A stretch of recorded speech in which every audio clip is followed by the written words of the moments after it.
If you love Paul Harvey stories and the rest of the story, subscribe now. First, I want you to know that Mark Welker was a nice guy.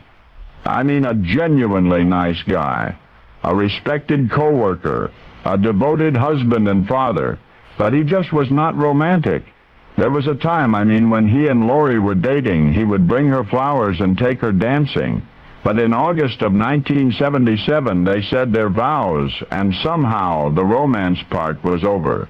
All of those wonderful little gestures of love, the wildly spontaneous, the conscientiously premeditated rituals of courtship became fading memories.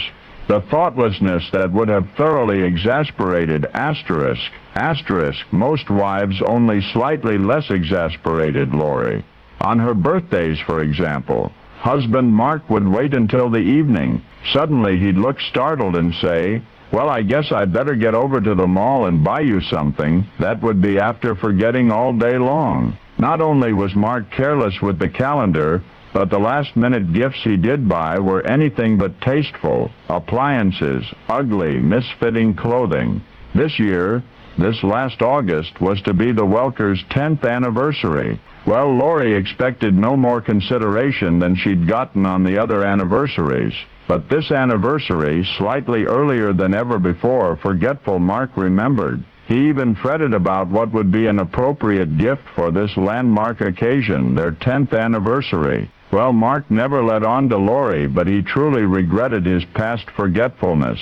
And this year, their 10th together, he wanted to make up for all of the others, and the ideal gift occurred to him. Mark would get Lori a ring, a golden diamond ring that he knew she had once admired.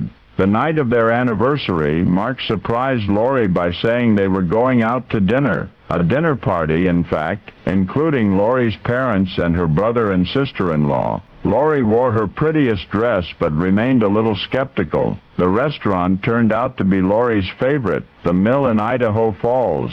Since their wedding colors had been peach and beige, Mark placed on the table a solitary peach-colored rose, surrounded by beige baby's breath in a bud vase.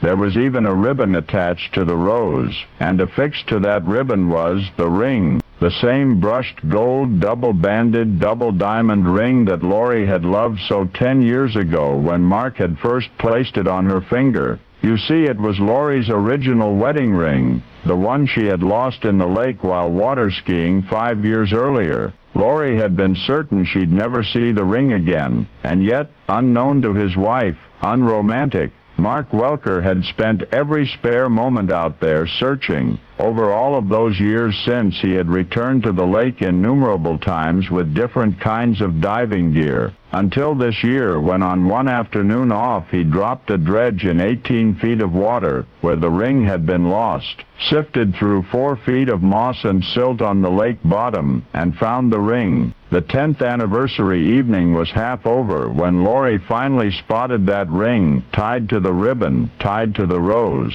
Then, in a gasp and a gush of tears, she reached for it, and Mark replaced it on her finger, upon which she vowed it would remain forever. Now, folks who have known the Welkers a while, would you ever have characterized Mark as sentimental? Would you?